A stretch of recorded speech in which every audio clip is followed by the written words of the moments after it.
రాష్ట్ర వ్యాప్తంగా ఎండల తీవ్రత గరిష్ట స్థాయికి చేరుకున్నాయి. మే నెలకి సంబంధించిన ఫోర్కాస్ట్ వాతావరణ శాఖ విడుదల చేసింది. ఈ వారంలో 7వ తేదీ వరకు రాష్ట్ర వ్యాప్తంగా పలు ప్రాంతాల్లో ఉరుములు మెరుపులతో కూడిన వర్షాలు పడే అవకాశం ఉన్నట్టుగా వాతావరణ శాఖ అధికారులు వెల్లడించారు. రెండో వారం నుంచి మళ్లీ ఉష్ణోగ్రతలు పెరిగే అవకాశం ఉన్నట్లుగా, అప్పటి వరకు కాస్త ఉపశమనం ఉండేటట్లుగా తెలుస్తోంది. ఇదే విషయానికి సంబంధించి మరింత సమాచారాన్ని మా ప్రతినిధి స్వాతి అందిస్తారు. ఎండలు నిప్పుల కొలిమిలా మారాయి. హాటెస్ట్ డే ఆఫ్ ది సీజన్గా నిన్న రాష్ట్ర వ్యాప్తంగా అయితే హైయెస్ట్ టెంపరేచర్స్ నమోదయ్యాయి. ముఖ్యంగా చూసుకుంటే హైదరాబాద్లో నిన్న పలు ప్రాంతాలలో 43 డిగ్రీల టెంపరేచర్స్ వరకు కూడా వెళ్ళింది. ఇక రాష్ట్ర వ్యాప్తంగా చూసుకుంటే పలు జిల్లాలలో 46 డిగ్రీస్ వరకు కూడా టెంపరేచర్స్ అయితే నమోదయ్యాయి. అదేవిధంగా నిన్నటి టెంపరేచరే ఈరోజు కూడా కంటిన్యూ అవుతుంది. ఈరోజు కూడా రాష్ట్ర వ్యాప్తంగా 42 నుంచి 44 డిగ్రీల ఉష్ణోగ్రత అయితే నమోదవుతుంది.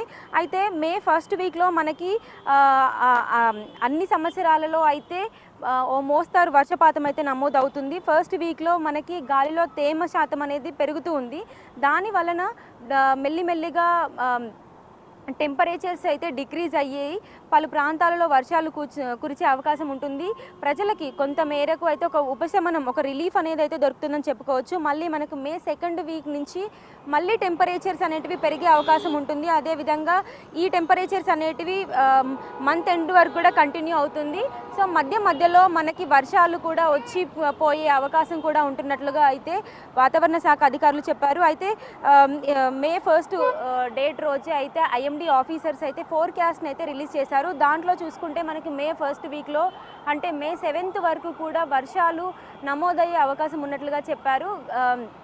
ముఖ్యంగా చూసుకుంటే మనకు ఉత్తర తెలంగాణలో ఎక్కువ టెంపరేచర్స్ ఉంటాయి దక్షిణ తెలంగాణతో పోలిస్తే అని చెప్పారు. అలాగే మనకి తూర్పు తెలంగాణలో చూసుకుంటే పలు చోట్ల ఈదురుగాలతో కూడిన వర్షం కూడా నమోదవుతున్నట్లుగా అయితే తెలుస్తుంది. మనకి ఇంకా సాయంత్రం పూట భిన్న బేస్లో అయితే మనకు టెంపరేచర్స్ ఉంటుంది. వాతావరణంలో వచ్చే మార్పుల కారణంగా అయితే ఈదురుగాలు, వడగాలుతో కూడినటువంటి స్వల్ప వర్షపాతం కూడా నమోదయ్యే అవకాశం ఉన్నట్లుగా అయితే చెప్తున్నారు. సో మనకు అన్ని ఇయర్స్తో కంపేర్ చేస్తే ఈ ఇయర్ మనకి వేసవి అనేది చాలా తొందరగానే వచ్చింది. సో దాని వలన మనకు ఎండ కూడా మే నెలలో ఉండాల్సిన ఎండ అనేది మనకు లాస్ట్ ఇయర్తో కంపేర్ చేస్తే ఈ ఇయర్ ఎక్కువగానే ఉన్నది. కానీ అయితే మనకు ఈ 3-4 డేస్ అంటే ఈ వీక్లో అయితే కొంతవరకు ప్రజలకి ఒక రిలీఫ్ అనేది అయితే దొరుకుతుందని చెప్తున్నారు. దాంతోపాటు వర్షం కూడా ఎక్కువ వచ్చే అవకాశం ఉంటుంది కాబట్టి ఎక్కువగా రైతులకి కొంతవరకు నష్టం జరిగే అవకాశం కూడా ఉన్నట్లు తెలుస్తుంది. సో మొత్తంగా చూసుకుంటే ఓవరాల్గా నిన్న ఈరోజు అయితే టెంపరేచర్స్ కొంచెం ఎక్కువగానే ఉన్నాయి. రేపటి నుంచి మనకు కొంత రిలీఫ్ దొరికి టెంపరేచర్స్ తక్కువ అయ్యి అలాగే వర్షం కూడా వచ్చి ప్రజలకి కొంత ఉపశమనం లభిస్తున్నట్లుగా అయితే మనకు తెలుస్తుంది. కెమెరా పర్సన్ అజీజ్తో స్వాతి, ఎన్టీవీ, హైదరాబాద్.